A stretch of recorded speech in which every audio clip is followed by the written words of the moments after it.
Good morning everyone and welcome back to Storytime. Today I'm going to read a funny story from storyberries.com. The Day Mom Became a Monster by Jed Mater. Everything felt so ordinary on the day Mom became a monster. George and Jack came home after school. "Hey boys, how was your day?" asked Mom. The boys didn't reply. They dropped their school bag in the middle of the kitchen. They kicked off their shoes and socks and left them in little piles. It was a hot afternoon, and it felt so good to have their bare feet on the tiles. George plopped down into the chair. "Get me a scone, Mom," he said. Mom did not reply right away. Perhaps, in hindsight, her fingers gripped the kettle a little tighter, an animal instinct flaring up in her human body. Was there a moment when the inevitable mightn't have happened? When her spirit might have valiantly battled to escape her human form? Neither Jack nor George could let her say. What they both agreed upon is that small and snarly growl was heard. Jack thought it was their dog Bentley, until he realized that the dog was in the backyard. But then the moment passed. Mom turned and smiled at them. "Have you washed your hands?" she asked sweetly.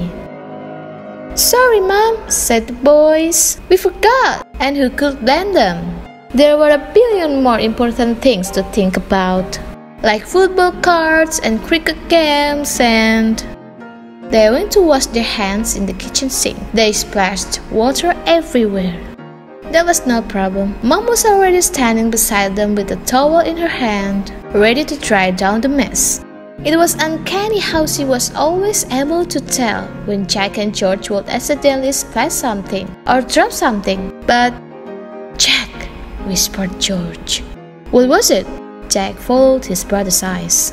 Mom was still smiling, the towel in her hand, but there was something tight and strained about her smile. Something menacing about the way she held the cloth, ready to wipe down the surfaces. George looked like he'd seen something dark in the tightness of her grin, in the strain of her eyes, a stolen interior were wedged beneath her skin. It was somehow beastly. Then Mom became herself once more. It was unnerving. "George, my sweet, is there something the matter?" Nothing," he stammered. "I didn't say anything." The two boys ate their scones very quietly now. Mom was normal while they ate, but when Jack poured his sugar on the scone instead of using a spoon, it spilled onto the table and floor. Something twitched. Mom looked a strange shade of teal. They ate and drank more quickly. Milk was spilled and crumbs fell onto the table. "Let's get out of here," whispered Jack to George. They left their plates and cups where they were and escaped the kitchen, not bothering to pick up their school bag and tripping over their discarded socks. From the safety of their bedroom, they heard a sudden, almighty roar! Uh-oh. The wild beast played in the kitchen for several long minutes. Saucepans banged. Books were smashed. Jack and George peeked around the corner of the bedroom and saw their mother had grown wild feet and gnashing teeth. Her body had swelled to 3 times its normal size. There was hair everywhere, in clumps on the floor and trailing a path to the bathroom, where a tap had been ferociously started, and a vigorous quilt of scrubbing ran down the hall. It was terrifying. "What's happened to Mom?" Jack cried. "She's become a monster. She's on a rampage. What's she done with her real mother?" He looked wildly around the room. They had no weapons, only toys and toothbrushes, Lego blocks and books.